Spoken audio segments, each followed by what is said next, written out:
Unchivalrous Jesus. That is the subject today. Now, if you're liking this content, give me a like, subscribe, give me a comment below. Pastor Dalrock wrote an article about would a Christian slut shame a woman?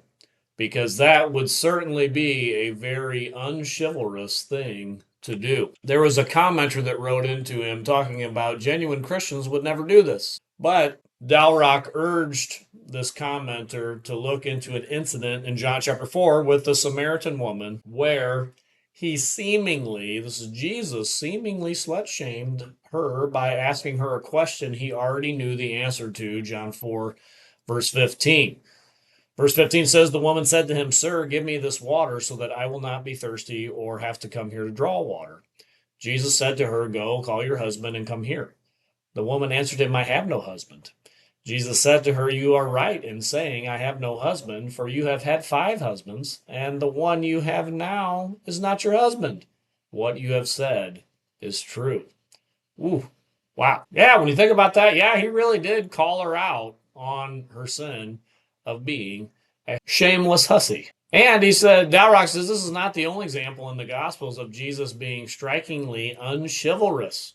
Consider the case of the Canaanite woman, Matthew 15, verse 22. And behold, a Canaanite woman from that region came out and was crying, Have mercy on me, O Lord, son of David. My daughter is severely oppressed by a demon. But he did not answer her a word.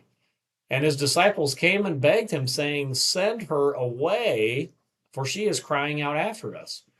He answered, I was sent only to the lost sheep of the house of Israel. But she came and knelt before him, saying, Lord, help me. And he answered, It is not right to take the children's bread and throw it to the dogs. She said, Yes, Lord, yet even the dogs eat the crumbs that fall from their master's table. Then Jesus answered her, O woman, great is your faith. Be it done for you as you desire.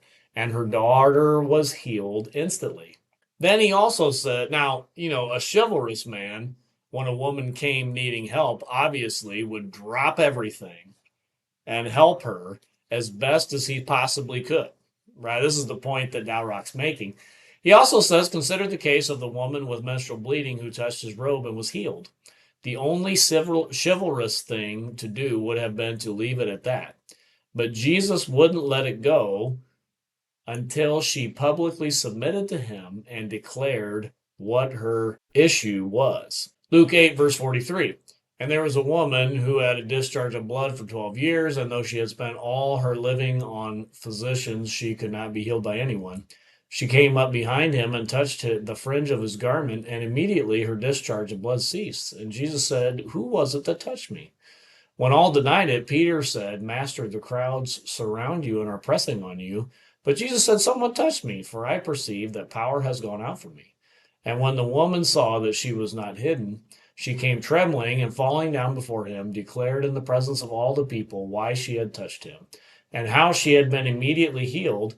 And he said to her, Daughter, your faith has made you well. Go in peace. So the unchivalrous thing again would be for Jesus to make her admit that, yes, it was me who touched you because I have this disease and I'm trying to be healed.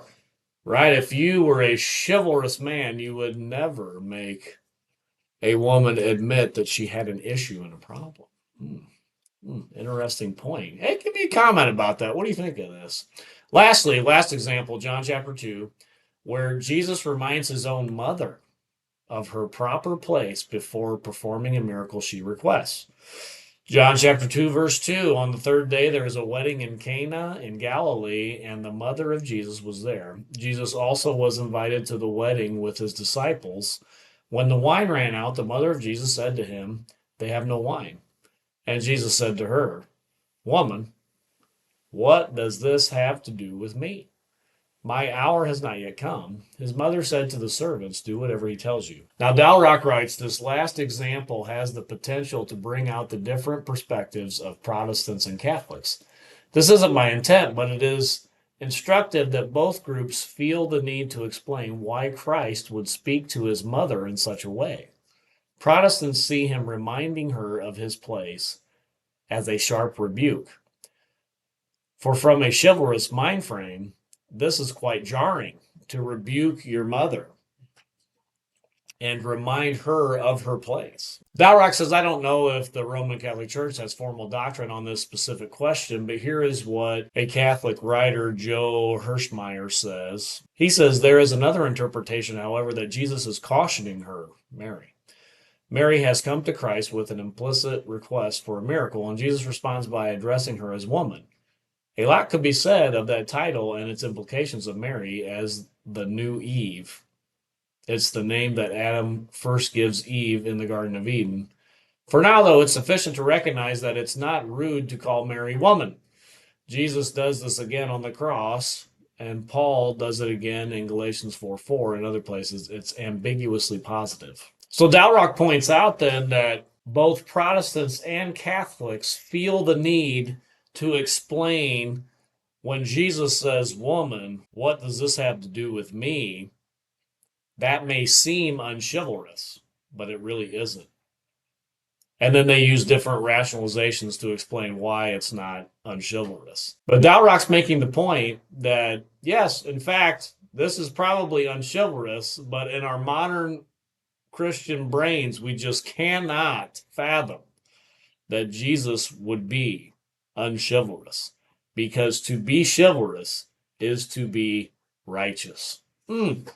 Boy, good thoughts there. I don't know. I think that's something good to think about, that Jesus may not have been the chivalrous man that we all think he was in our minds. Well, give me a comment below. What do you think of this? Anyway, we're going to get this turned around, and we are getting it turned around because Christ is winning. He is building his church, and the gates of hell will not prevail against it. Until next time, this is the Postmillennial Man.